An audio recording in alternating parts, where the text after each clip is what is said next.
Hit toward third. Castro has it. Spins. Fires. A perfect game! Roy Halladay has thrown the second perfect game in Philadelphia. Line drive, right center field, base hit. Ground ball over the mound. Waiting for it. Muncy, he booted it. One runner's in. Here comes Flynn, the throw. Save! Harper hits one in the air, left center field. Back it goes. Harper, the swing of his life.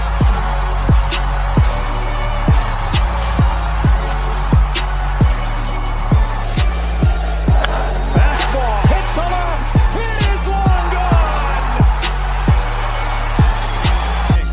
And Hamels with a 3-2 pitch. Swing and a high fly ball deep center field. Herrera back on the track and did he make the catch? He fell down and he's got. Here's the strike by Robinson.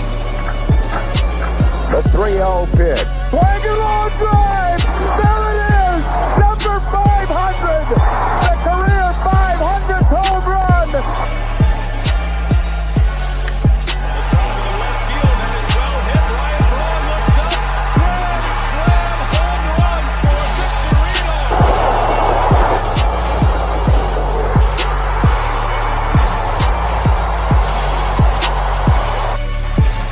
Runners go. 3-2. It's hit in the air. Right field. It's got beautifully hit. Hello, you guys, and welcome back to another week of the Bell Smashers podcast. I'm your host, Haley. I'm Jen.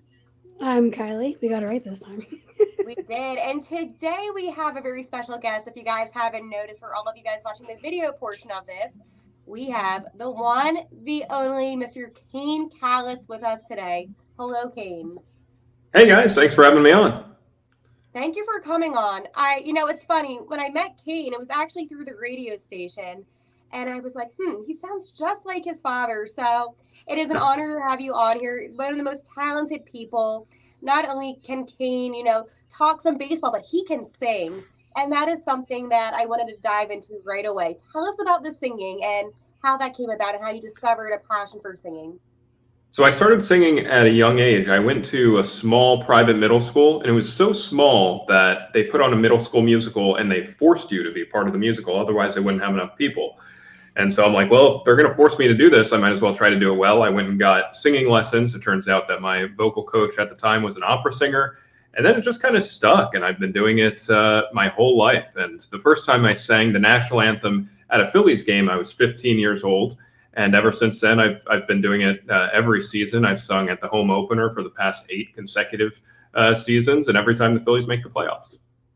Can you tell us a little bit about, what it is like singing in front of your dad's statue? What does that mean to you? It's amazing because, normally they have the national anthem singers on the actual field. And, several years ago, they decided to put me up by my father's statue in the outfield. And it just means so much to me to be there and to see the tribute that the fans really put together for my father every time I go to the ballpark, and just looking up to my dad standing next to me as I always have. It's amazing. I always love watching because, I've been to the several home openers throughout the years, and it's really cool seeing you next to him and everybody just come together. It's really cool to see that. It does mean a lot to us as the fans too. So it's really special. Thank you. I love how you got Michael Jack's 500th on your intro reel there. Yeah, we had to. That's a very special one for a lot of reasons. It's a great call. So, Kane, another thing about you that people may not know is that you do some stuff with some poker. So can you tell us a little bit about that and how you got involved in that too? Yeah, absolutely. So I started playing poker when I was a senior in high school. And by the time I got to be a freshman in college, I was 18 years old, and I was able to legally play online at the time.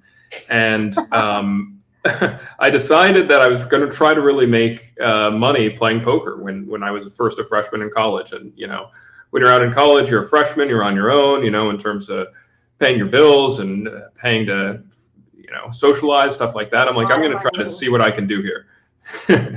And within a couple months of being at college, I went from playing, low stakes games to playing the highest stakes games on the internet. I mean, it just really stuck really quickly. And then I decided at that point, before that I wanted to be a professional opera singer. At that point, I decided I was going to be a professional poker player. And I did that for over a decade. And it's just been amazing. I've played the World Series of Poker every single year since turning 21. I'm actually going out there in about 2 weeks to compete again this year, and it's just amazing. Is it bad to say good luck to a poker player, or is it a little bit of a superstition? No, you could say good luck to a poker player. It's not like a performer. It's not like, you want to say break a leg or there's some sort of thing. Poker in the short run is mostly luck. So if you're going to enter one tournament and you want to do well in one tournament, then, the number one thing that you want on your side is luck. And, poker is just such an amazing game because it really combines like having solid fundamental mathematics with also getting a read on people. And you're able to just meet so many amazing people at the poker table. I do want to take a second. A couple days ago, the godfather of poker, Doyle Brunson, passed away. And he was somebody who I had a chance to play with a couple times. Just an amazing legend of poker. And so it's been a tough week for a lot of people in the poker community who played with him or who knew him. One of the most iconic, if not the most iconic poker player of all time. Yeah, that's nice that, spreading the message and telling everybody, he seemed like a great person. And, that's important. Kylie, it looked like you had something to ask. Oh, I actually was not aware of that. Me neither. Yeah, Doyle Brunson, his nickname was Texas Dolly, and he passed away in his late 80s. And he has just been a fixture of the World Series of Poker and poker in general for so long. And he's one of the old school guys. I mean, he has so many stories. If you play with this guy, it's just amazing. You're going to hear something you never heard before. And back when he was coming up playing poker, I mean, it's totally different than it is now. Because right now, the information is so easily available that it's basically, in order to become a good poker player, in order to continue to be a great poker player, you really just need to be really studious. You constantly need to be looking at computer solutions and, in the lab. When Doyle was coming up, he didn't have any of this information. He didn't even have a program that could tell him the equity of a certain hand against another hand. So if he wanted to know how often pocket sevens would beat ace king if they got it all in before the flop, he'd sit there and just deal out the cards 1,000 times and keep notes. And it's just amazing to think about, coming up in that era and how different it was. There's a lot that goes into it. You said that you once played with him, or several times. Is there a story that you'd like to share in honor of him about, what it was like playing with him? Yeah. So when I played with Doyle, I played with Doyle in a program called Dolly's Game, and it was a high stakes mixed game on Poker Go. And Doyle and I actually made a side bet on the World Series of Poker, which was coming up in a couple weeks. And basically, there's another old school guy named Phil Hellmuth, not nearly as old school as Doyle, but another old school guy. And he is known for doing really well in these World Series of Poker tournaments. And Doyle Brunson basically wanted to bet that Phil Hellmuth would do well in the World Series of Poker. And I took some young players. And basically, in the end of it, the young players actually did end up going well. I won a little bit of money from Doyle. But the funny part of the story is I texted Doyle. And I'm like, hey, my players, made it or whatever. Where can I meet up with you for the money? And normally most people would be like, oh, I send you PayPal or maybe cryptocurrency or bank wire. He goes, well, son, you made a good bet. I'll be playing at Bobby's room the entire series, and just come by with the secret word protein. Like secret word. This is amazing. It was like something out of the 70s. I mean, it's just so I come up like a week and a half later. I'm over. Sure enough, there he is at Bobby's room playing. I come up, I'm like, being such a legend, he gets people coming up to him all the time, right? I come up, I'm like, hey, excuse me, Doyle, protein. He just looks at me like, okay, son. He's like, this guy's an insane person. I'm like, Doyle, protein. He's like, you too. That was the first thing you said to him was this protein. Yeah, because he told me to deliver the secret word. And I never told anybody. I never told this story until now because I don't know if Doyle told like 20 different people protein. You know, I don't want people coming up to Doyle like, "Hey, protein. Okay, here's 10 grand." You know, so it was a funny story, man. But it was so to me just having just a glimpse of that world that he was in. You know, with secret words and backroom deals, and it was just so cool. That's hilarious. I love I love that. About the World Series of Poker, what is that like? What goes into all of it and everything? The World Series of Poker is, so most people think of the World Series of Poker, they think of just the main event, which is the $10,000 buy-in main event, where first place last year was $8 million. So it's a huge event. It gets nearly 8,000 people. Last year, 7,500 people or so. And people from all over the world, men, women, young, old. That's what's really amazing about the World Series of Poker main event. But the main event is just one of like 65 or 75 different events at the World Series of Poker. There's a $10,000 main event for each individual type of poker. So that's the No Limit Hold'em main event. There's also a Pot Limit Omaha main event, a 7-card stud main event, an Omaha 8 or better main event. That one I final tabled last year. And then there's a bunch of smaller events. And then there's even some high roller events, a $50,000 Pot Limit Omaha or $50,000 No Limit Hold'em.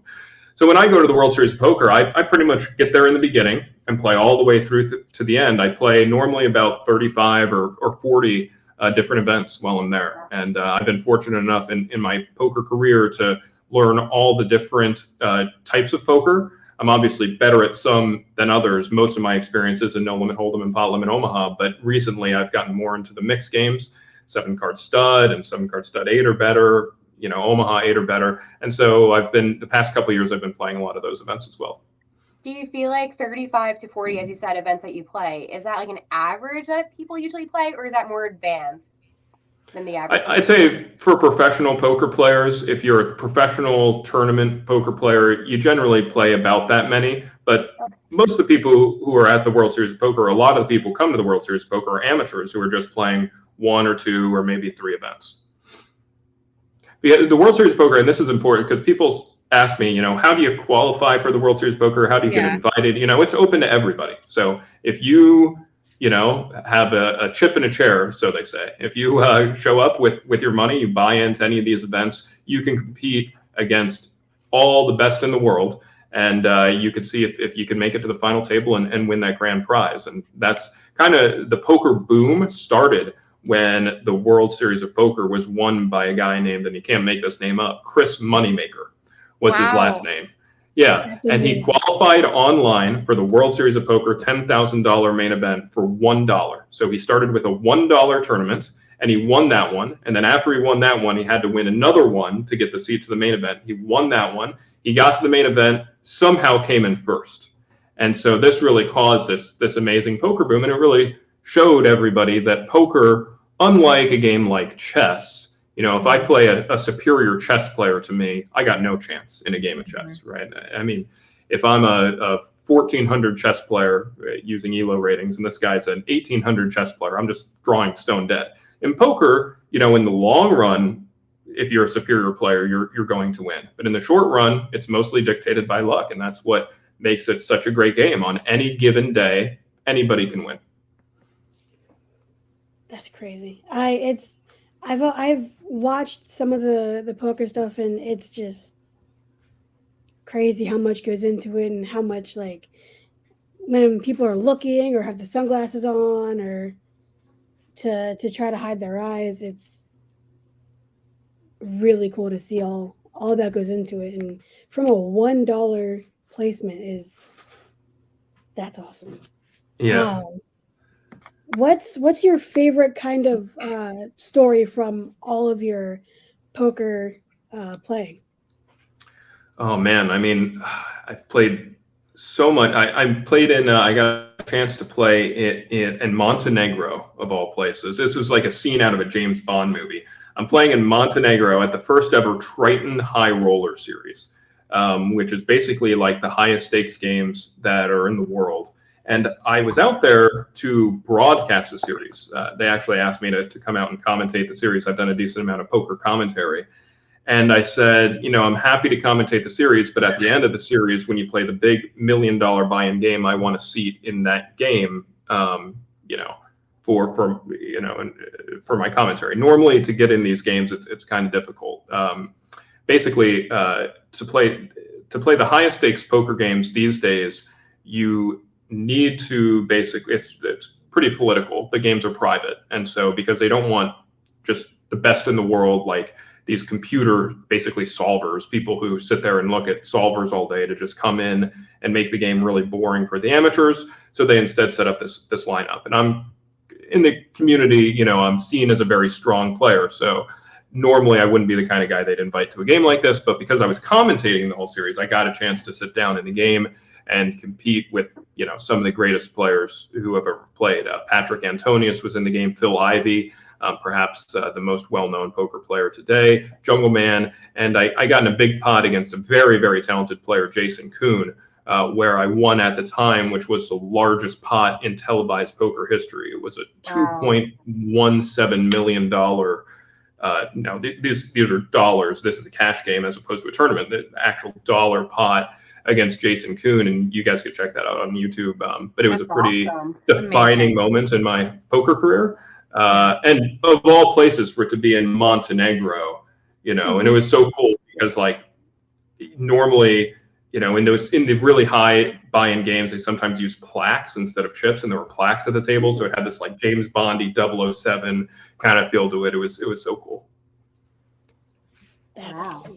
I feel like I'm learning so much right now. Yeah, fascinating. The passion that you have when talking about this is exciting. And I feel like this kind of brings a different light when it comes to poker, because sometimes people think poker and they just think casinos and, just a fun night out. But there's so much that goes behind the game and the intelligence. Do you practice a lot of problems with math and codes, or is it just, practicing poker? Is there more that goes into it than just the game itself? So there are obviously two parts to poker. One is the mathematical fundamental background. And the second part is live tells, live reads, the human component to the game. And it's funny because a lot of people just kind of concentrate on one or the other, And recently, because the mathematical information, the computer information is so readily available, that the top tier players are really the people who spend the most time kind of in the lab, studying the solvers, doing those sort of things. But then when you're actually in game and you're playing against humans rather than computers, an important part of it is adjusting to what your opponents are doing. So if I show up and I just play like a computer, I'm not going to make as much money against an amateur as somebody else who knows what the computer would do, but deviates from that in order to win as much money as possible from the amateur. And then I can win even more money if I also am able to pick up on little tweaks and little tells and little live reads. So I was in a cash game one time, and there's a high stakes a player named Sam Soverell, and he is good fundamentally, but he's really, really, I don't know if he studies live reads, but he's just really on top of it. He notices everything that's going on at the table. And he was in a river spot where one of the players at the table, who was very, very professional player, very good fundamentally, really studied solvers, just kind of like the poker nerd stereotype, shoves all in. And Sam's looking at him, and he's not sure if he's bluffing, and he's sitting there, he's back in the tank for a little while. And over comes a cocktail waitress. She's carrying some pretzels. So he tips her $25, takes the pretzels, opens up the pretzels. He's talking to his opponent, trying to get a read. His opponent's just stony face. He's just sitting there staring, not changing his facial expression at all. So he takes one of the pretzels and he throws it at his opponent, right? It kind of hits his opponent in the cheek, and his opponent doesn't flinch. He just keeps sitting there staring stony face. And so Sam Soverell immediately calls, and his opponent was bluffing. And I thought about that afterwards, and I'm like, first of all, this guy's kind of an ass, right? But who throws a pretzel at an opponent? But then I thought, it's brilliant, because if you were bluffing there, right, Sam's idea or his thought is that his opponent wouldn't react to anything that would normally cause a reaction.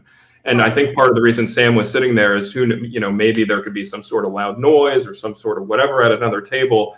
And if he sees in that moment that his opponent is so focused on not reacting to anything, what that means is that he's kind of performing. He's kind of like putting on a persona. Whereas if he actually had the hand and he wanted to get called, then whatever was happening at another table or getting hit in the head with a pretzel, he might react to that a little more authentically. Awesome. Well, hey, Kane, I want to thank you so much for taking the time to come on today. I feel like we got to know you in a different way, and this is important. And can you let people know how they can reach you and how they can follow you when it comes to just keeping up with Kane?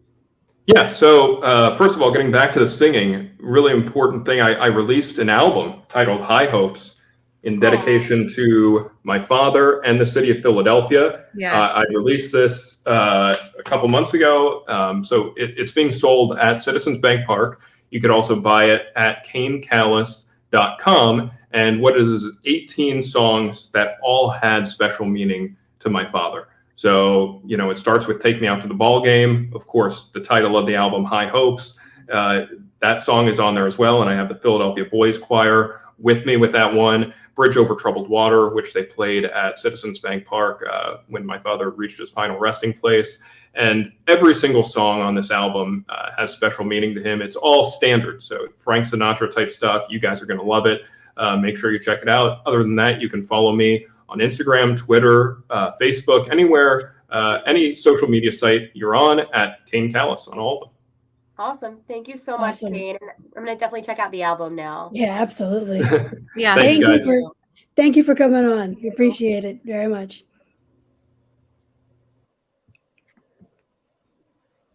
Well, there we go.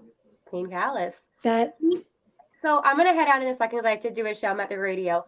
But just to let you guys know how we met. So at the time I was working on the Anthony Gargano show, and Kane calls in, and we're doing like a Harry Kalas sound-alike that day.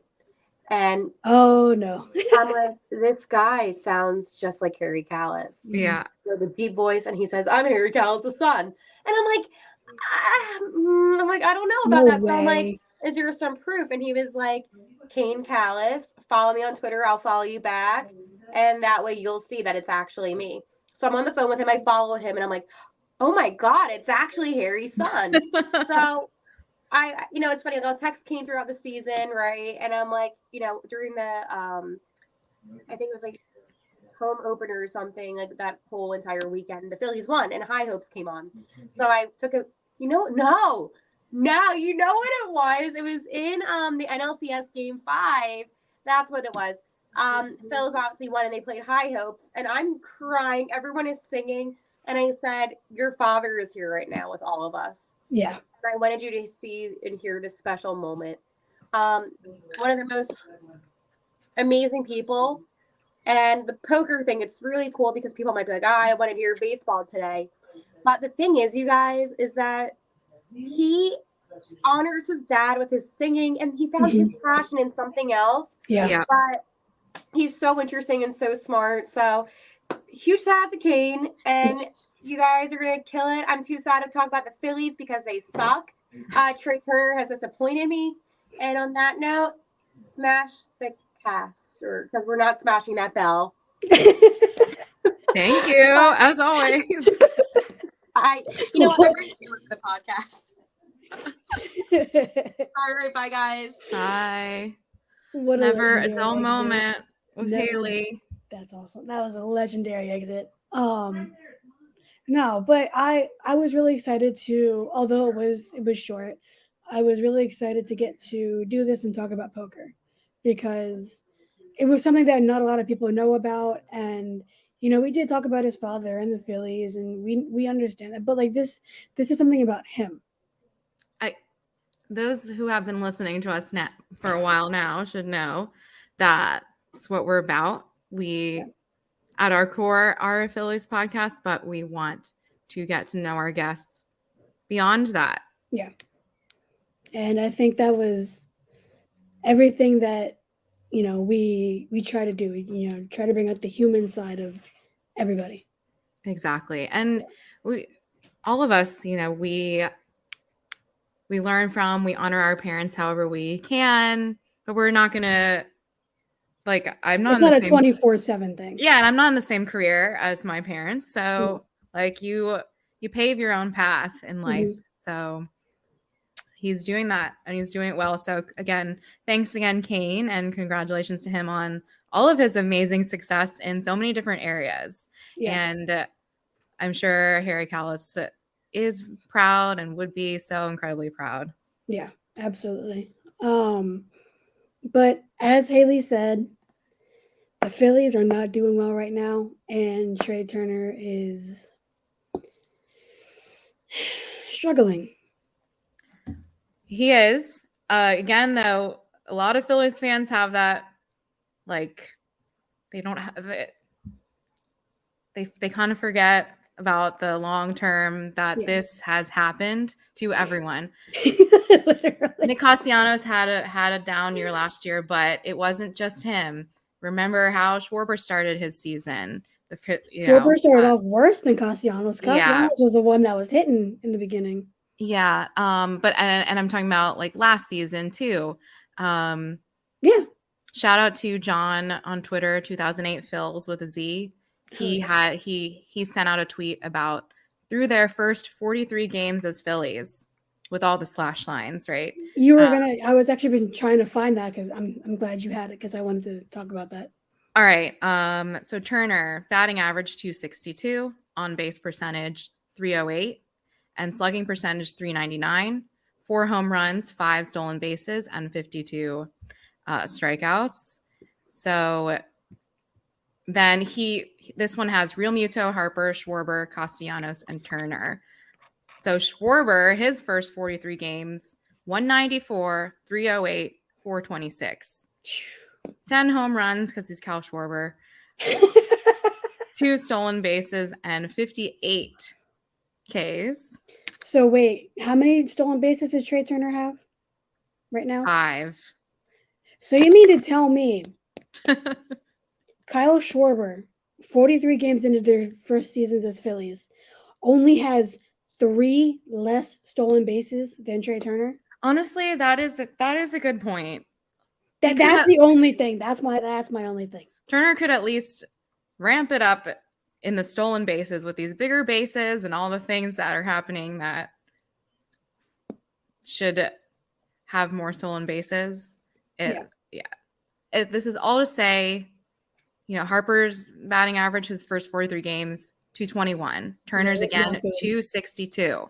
So this, for some reason, this is a pattern with stars on the Phillies. Mm-hmm. And it's temporary. It's not going to last forever. So I understand. I'm also frustrated, but also calm down a little bit. Yeah, this is obviously not to say that we're not frustrated because we are very frustrated. Exactly. But 10 more years after this season, give it some time. Yes. Like I know we all want immediate success, and especially because Trey Turner's World Baseball Classic, it was incredible. Like, I get it. I understand that side. But it's relax a bit. That's my thinking toward it. In continuing with stats, because that's apparently what we're doing today. I earlier today I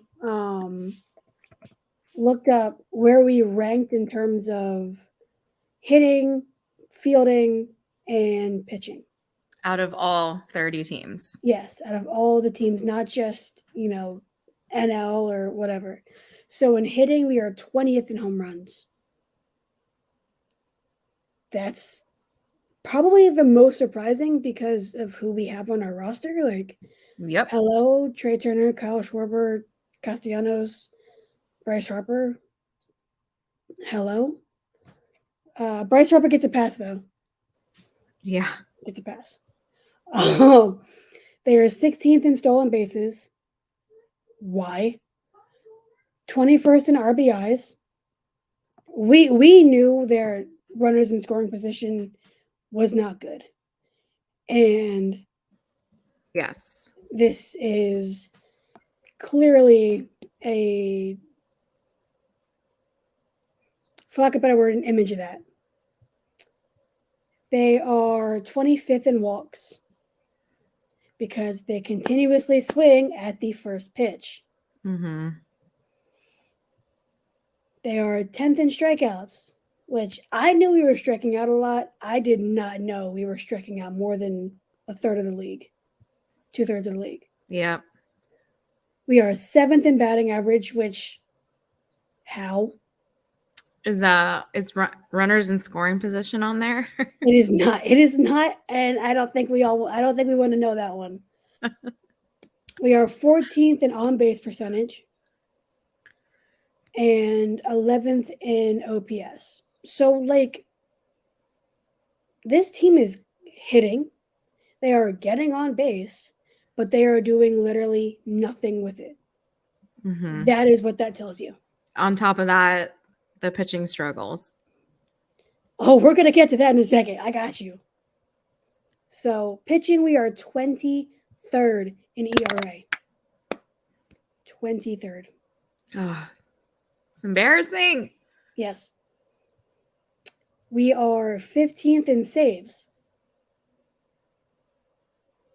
Okay. Now, I feel like 15th in saves is kind of skewed because we haven't really blown many save opportunities.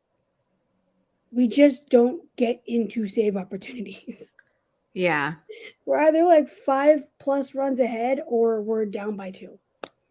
Yeah, Most of the time. I agree. And then, a lot of other teams have a set closer also. Mm-hmm. Yeah. And I mean, while I do very much appreciate the not set closer because it gives you a ton of options, it has its drawbacks. We are 29th in innings pitched. So we're not really going into extra innings, is basically what that tells you. Mm-hmm. Which we haven't really had many extra inning games at all this year. I can remember, I think, 2. Yeah. So far. Like, that's about it. And I mean, I've watched every game, almost 2 of their entireties. So we haven't really gone to many extra inning games. We are 17th in hits. So 7th in batting average and 17th in hits is oh wait, that's pitching. My bad. Never mind. I don't know what I was thinking. So they're 17th in hits. So they're allowing hits. They're 11th in earned runs. And I could not remember if that meant they were not allowing a lot of runs or if they were allowing a lot of runs. I think they're allowing a lot of runs. Yeah, I think that's right. I couldn't remember off the top of my head. There's a couple games that have been like the other team has scored like over 10 runs. Yeah. And you'll see what I mean, what I just said in a second. So they are 26th in home runs, which means they're not giving up the long ball. Mm-hmm. So when you look at the stats online, it has 26 at the top. So it looks like they're fourth. It's weird. So that's why I didn't remember to look like that. But they're not giving up the long ball, and they're 21st in walks. So they're not giving up a lot of walks either. That's frustrating because it's annoying. Yeah, because you don't want your pitchers to give up the long ball or walks. So that's technically really good, but it means that they're giving up runs other ways. Yeah, errors. Yeah, errors, just other, hits. Which we saw a lot of errors in San Francisco. Yeah, we did. The Phillies had another win streak of 5 games, followed by 4 losses in a row, including getting swept by the San Francisco Giants. Unreal. They are 9th in strikeouts. So they have like the 9th most. Yeah. Many of these are not surprising. I'm sure our listeners agree. None of it's surprising, but when you combine them all together, it is confusing. Like, what is this team? Mm-hmm. And they are 19th in opponent batting average, which means Their opponents are hitting off of us more than middle of the pack. Not too much more, but still more. It's too much middle of the pack for a team that has this much talent. Yeah. And if you look up all the payrolls, I mean, we're like in the top 5 or something of highest paid players. Yeah. It's just, We have we have two $300 million players, one $100 million pitcher, a pitcher that's on a contract year right now, which who knows where that's going to end up. Which usually you're supposed to be doing really well on your contract year. Yeah. Would have been nice to have an Aaron Judge type season.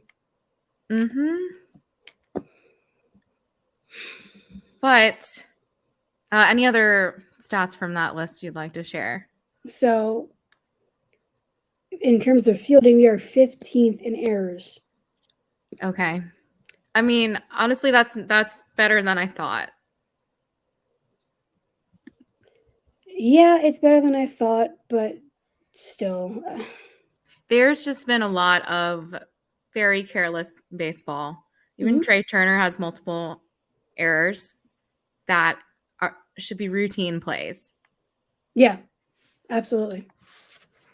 It's ridiculous. And before we go any further, I do have to mention that we are part of Fired Up Sports Network, and we are brought to you by Manscaped. So go to manscaped.com, get all your stuff, use promo code BellSmash, and you get 20% off your entire order and free shipping. And they do subscriptions too. So you can, like, I have chapstick on subscription because I use chapstick a lot and I lose all of my chapstick tubes. So I have that on prescription.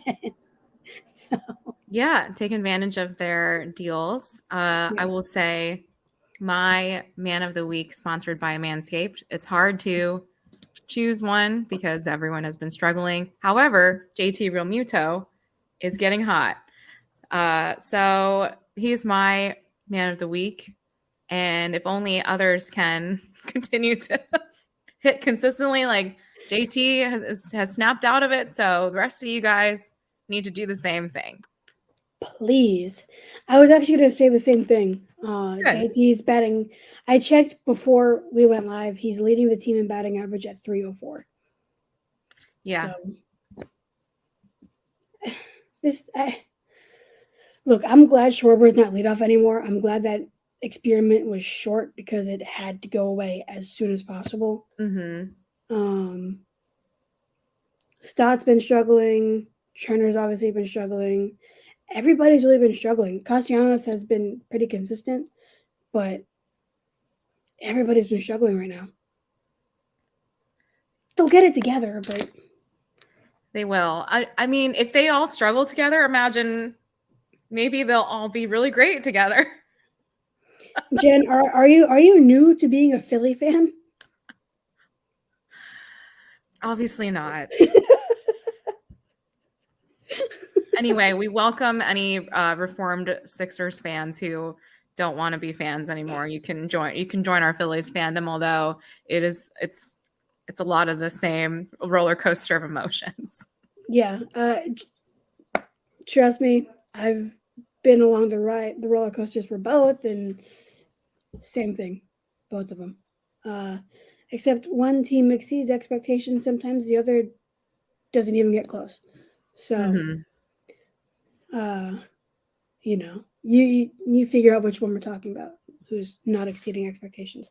But it's another thing we did want to mention is we're doing the tailgate now that we officially announced it. We're doing a tailgate, which very exciting. And we have a couple of hosts. It's all of us. Drunk Phillies fans is going to be on there. Fired Up Sports will be there, and the dude I'm always messing with on Twitter, Kata Hot, he's going to be there too. And we're all hosting it, so we'll all be there. It, unfortunately, for this time, currently is BYOB and bring your own food. So for this one specifically, it is, and it's also get your own ticket. So basically, it's just to hang out in a parking lot, and we're all just going to make fun of the Phillies together as fans. And the reason we wanted to do this one is because those Mets fans are throwing out the first pitch again. Yeah, so it is the Mets series. Always fun, always messy, and that's another reason why we were like, what better series to host a tailgate than this one? As Kylie alluded to, we're going to have a lot of other fun special guests joining that we'll be announcing in the coming weeks. So I think everyone already knows, but follow us on social media, Bell Smashers Pod, because that's where we're going to share everything. Yeah. So we have a few already confirmed, and we're waiting for a few to see if their schedules line up and all that good stuff. So we've got a lot. It's just this is the first one, so we don't know what the show up is going to be. If the show up's good, hey, we're going to do a second one quickly. So we've got a lot to do, and it's a lot of fun, and hopefully we can kind of embarrass the Mets that weekend. I'm hoping. The Mets play us well. So yeah, we never know, but I also hope we win. So yeah, especially that game, because I mean, I'm obviously never one to really predict an outcome, because if it gets clipped or bookmarked or something, it's gonna butt me in the butt. So I never do it.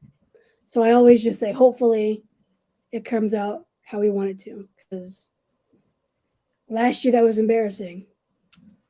it was. And for those who don't know, it was a bunch of people. It was like 1,500 people bought tickets to the game, and in the grand scheme of things, 1,500 out of 40,000 seats isn't that bad, but they weren't getting attendance.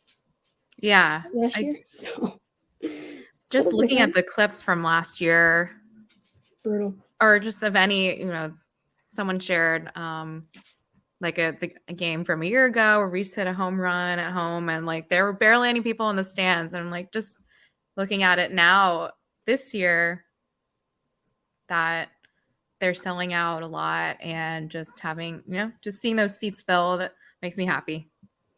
Yeah, it's something I'm actually kind of surprised about, because last year we were doing roughly the same, except there weren't really any expectations going into that year. There were just kind of like high hopes, I guess. That wasn't even planned. That just kind of happened. I can't even lie about that one. But this year it's kind of weird, because they're underperforming right now, but and people they're are still selling out. Listen, Philadelphia needs someone to root for. We are a baseball town once again after a 10-year drought. So I am claiming this, and I hope that it stays this way. I hope so. I think it will, because I think a lot of people realize that it is the beginning of the season, and so you're not gonna freak out. Mostly, it's freaking out is just for social media and people to just like, I don't know, be weird and be reactionary, which is very easy to do. Yep. It's very easy to, go on Twitter and be like, oh, this guy sucks this game. And I mean, I obviously get very mad when players don't do the things I want them to do, but it happens. And on social media, you see a lot of people just reactionary and all of that. But you see the people in the stands, and it's kind of like, this is interesting, because on social media it looks like they're all panicking, but not all many of the fans who come to the games aren't going to be the ones on social media too. So yeah, it's nice to have even the more casual fans showing up. Yeah, it is. And I don't know, it's weird, because they're very much underperforming, and it's just really nice to see that baseball is finally back. Mm-hmm. They're finally fun to watch sometimes. Yeah. Only sometimes. Only sometimes. It's ridiculous. Like, yeah, the people are showing up, so you should be performing so that, Yeah. we're getting our money's worth, people. Yeah. I mean, you have two, I said this earlier, you have two $300 million players, you have a $100 million pitcher, you have supposed ace going into a contract year that hasn't lived up to par this season, and there's so much going wrong right now, but I don't know, it feels weird to be optimistic and not panicky. Like, is this doesn't feel normal. I know. Finally, the optimists are winning. For once, it is finally working in our favor. Yeah, and we'll check in around the All-Star break. Yeah. After the All-Star break, it's just us, just super upset, just doing this podcast because we have to. I've already cried, several times. It's fine. I don't mind doing it some more. Yeah, seriously. I mean, we've been doing this all since almost right after the World Series. So, since Black Friday, apparently. Yeah. I know. It's weird. crazy. It's flown by. We feel like we just started, but this is our 26th episode. Yeah, it's weird. And I mean, it's unreal. But what's crazier is we will be in Lehigh Valley next weekend. Yes, we will. At the Iron Pigs game. Yeah, I'm very excited because you haven't been there. So you get to see the awesome area, and we get to see Scott Kingery do his thing. That's right. Hopefully, if he's in the lineup, he should be, but hopefully I am able to get my Hoagie jersey. I would love a Hoagie jersey too. Right? But I also like that they have so many nice jerseys. I want the Star Wars one, but I don't think they're going to be selling those when we get there. Regardless, we will be getting some merch, getting some food.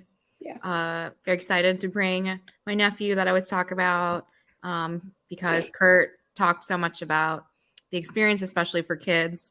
So he's very excited. Hopefully I get to stay Kurt's favorite. I don't think that's going to be possible with Matthew there, though. That's what I'm saying. See, I'm bringing a cute kid, so advantage me. Screw it, I'll bring my niece. Doesn't even know what baseball is. I'm determined to stay the favorite. We're going to report back and see and share who Kurt's favorite is. We're going to record and be like, hey, Kurt, who's your favorite now?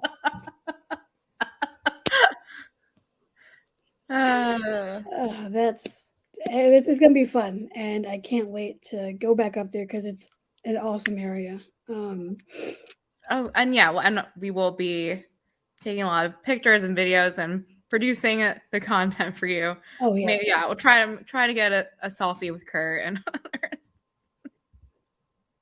hopefully.